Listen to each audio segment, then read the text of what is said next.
Hello everyone, আসসালামু আলাইকুম। সবাইকে আমন্ত্রণ জানাচ্ছি আমার আরেকটি নতুন ব্লগে। আশা করছি সবাই ভালো আছেন, সুস্থ আছেন এবং নিরাপদে আছেন।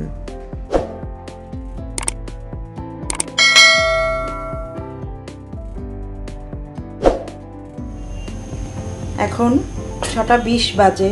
আমি রাতে চিয়া সিড ভিজিয়ে রেখেছিলাম। এখন আমি চিয়া সিডটা খেয়ে নেব। সাথে আমি একটু ইসবগোলের ভুসি দিয়ে নিব।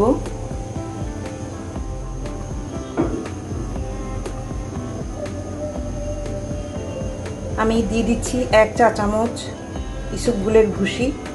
ইসবগোলের ভুসিটা দিলে খেতে খুবই ভালো লাগে আর এটা উপকারও অনেক।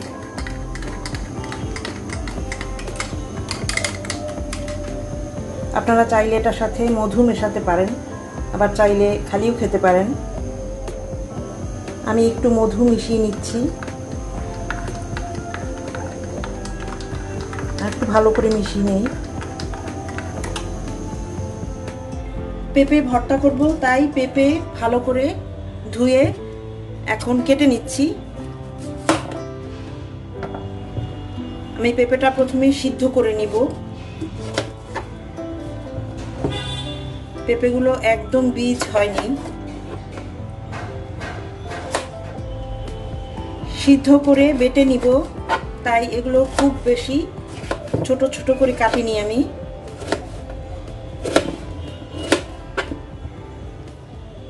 পেঁপেগুলো আমি কেটে নিয়েছি, এবার আমি সিদ্ধ করে নিব। পেঁপের জন্য আমি পানি দিয়ে দিয়েছি, এখন পেঁপেগুলো আমি দিয়ে দিচ্ছি। পেঁপেগুলো আমি সিদ্ধ করে পানিটা শুকিয়ে নিব, পানিটা আমি ফেলবো না। আমি ঢেকে দিচ্ছি।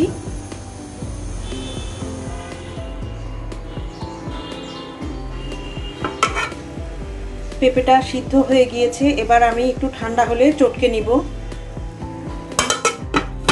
পেঁপে ভর্তার জন্য আমি দিয়ে দিচ্ছি পেঁয়াজ কুচি,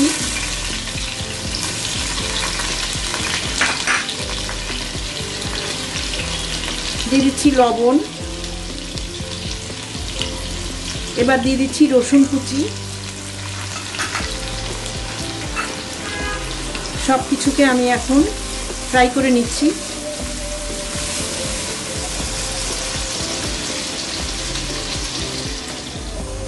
পেঁয়াজ এবং রসুনটা যখন হালকা ব্রাউন কালার হয়ে যাবে এবং একটা স্মেল আসবে, সেই পর্যায়ে আমি দিয়ে দিচ্ছি কয়েকটি কাঁচামরিচ,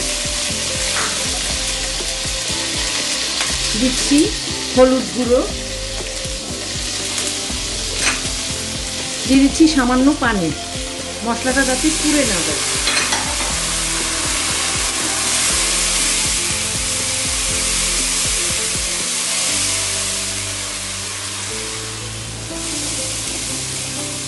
মশলাটা কষানো হয়ে গিয়েছে, এই পর্যায়ে আমি পেঁপেটা দিয়ে দিব।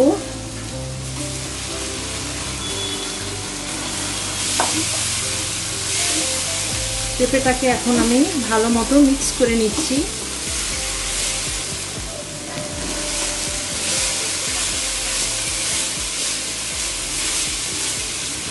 এইভাবে ভেজে ভেজে আমি পেঁপেটাকে রান্না করে নেব। আমি পেঁপেটাকে 10 মিনিটের মতো এভাবে নেড়ে নেড়ে ভেজে নিয়েছি। আমার পেঁপেটা হয়ে গিয়েছে। এই পর্যায়ে আমি দিয়ে দিচ্ছি 1 চা চামচ চিনি। দিয়ে দিচ্ছি 1 চা চামচ চিনি। চিনিটা দিলে টেস্টটা অনেক ভালো আসবে। আপনারা চাইলে চিনিটা স্কিপ করতে পারেন। যাদের সুগারের প্রবলেম আছে তারা চিনিটা স্কিপ করবেন। আমি আরও কিছুক্ষণ ভেজে নিব। আপনারা চাইলে নামানোর সময় ধনেপাতা কুচি দিয়ে নামিয়ে নিতে পারেন। আমার আজকে ধনেপাতা কুচি নেই, তাই আমি এভাবেই রান্না করে নিচ্ছি। আমার পেঁপে ভর্তাটা হয়ে গিয়েছে। এভাবে পেঁপে ভর্তা করে খেয়ে দেখবেন, অনেক ভালো লাগবে। আমি চুলাটা বন্ধ করে দিচ্ছি।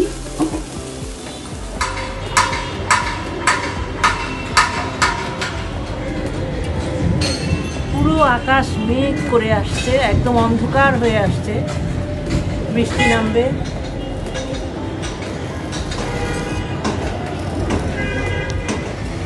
মনে হচ্ছে অনেক বৃষ্টি আসবে এবং আল্লাহ আল্লাহ করে অনেক বৃষ্টি হোক, ঠান্ডা হয়ে যাক দুনিয়াটা।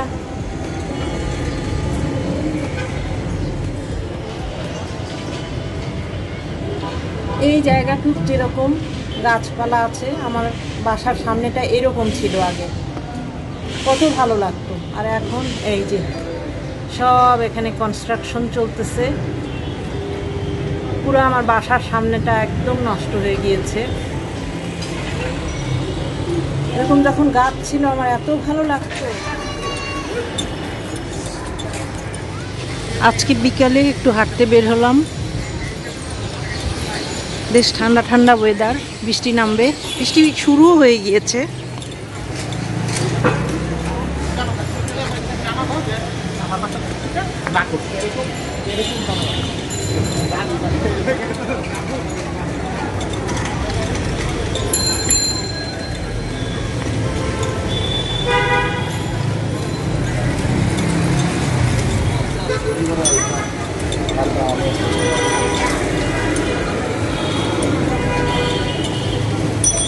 আমরা প্রথমে একটু মাছের বাজারে যাচ্ছি, এখানে দেখি কী কী ধরনের মাছ পাওয়া যায়।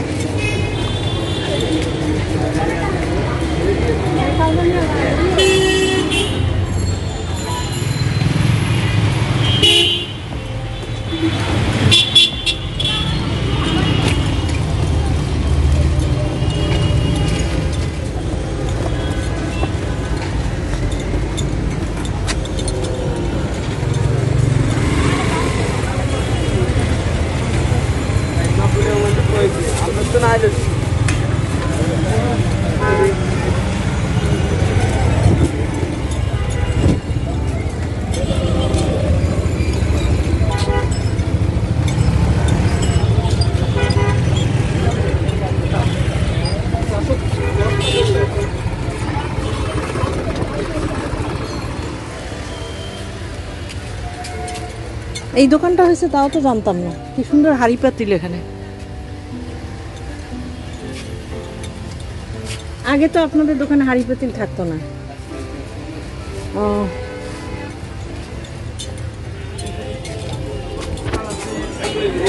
শিলং আছে, ইলিশ আছে, বড় চান্দা আছে, পাঙ্গাস আছে। কি লইছেন ভাই?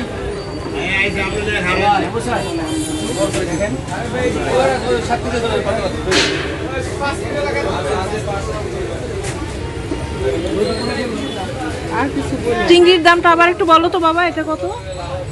এগুলো লাস্ট 800 টাকা, 800। আর ওটা সেটা? আর এগুলো 1000 টাকা। এটা 700। এটা কোনো সমস্যা নাই, এমনি না সমস্যা নেই, এটা 700 টাকা, এটা 1200 টাকা।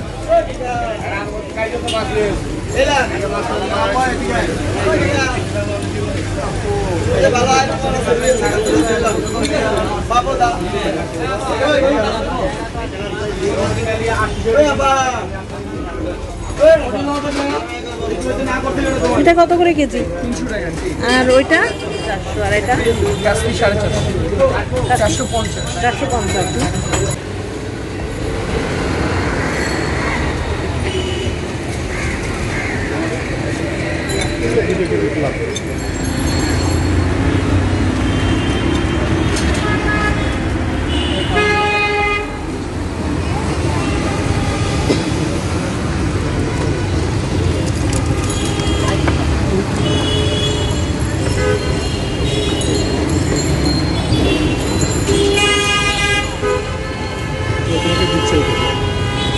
ওইটা সবসময় ওনারা ছিলতেই থাকে, মানে আমরা বলবো তারপর ছিলে দিবে এরকম না। এইটা এরকম একটা পাকা একটা ছিলতে বলো, ওটা পাকা না কাঁচা কে জানে।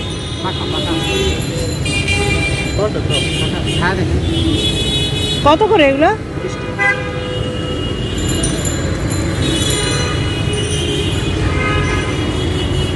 একটু মশলা বেশি দেন, হ্যাঁ একটু ঝাল ভালো লাগে। ওই যে কাসুন্দিটা একটু বেশি দেন।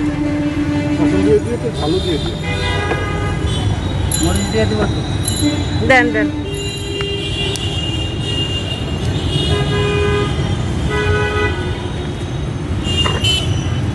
ওইটা কি ওইটা এটা লবণ দিয়ে দিয়ে দিচ্ছেন না, লবণ দিয়েন না।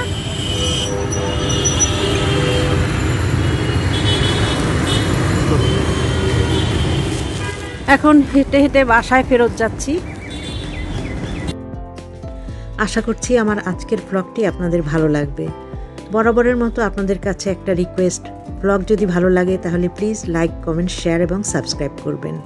আজকের মতো আমার ব্লগটি আমি এখানেই শেষ করে দিচ্ছি। আপনাদের সাথে কথা হবে আমার নেক্সট ব্লগে। ততক্ষণ পর্যন্ত সবাই ভালো থাকবেন। আল্লাহ হাফেজ।